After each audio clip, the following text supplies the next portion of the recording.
Hi, I'm Bernard from Data.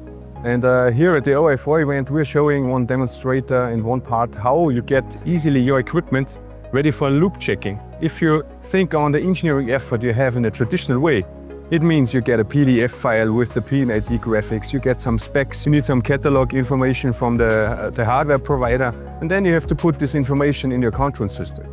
Here, by the use of AAS, you can define this already in this database. AAS downloads the sensor with all included meta information, so alarm limits, it's the value calibration and so on. And you can import this in so-called orchestration studio in the Xenon software platform, and you automatically have your sensor ready to be used in your control system. You just press one button by drag and drop. You even can combine this with an M2P file, and then you're ready to start your control project. You have a faceplate, you can check the limits, you can check the signal range, and you can make your loop checking. So we reduce the effort in engineering and you avoid a lot of errors. If you're interested in also reducing your engineering effort in creating a process automation project, reducing errors, or work together with us in terms of AAS and Xenon software platform in the life sciences and process industry, then get in touch with us at coperdata.com.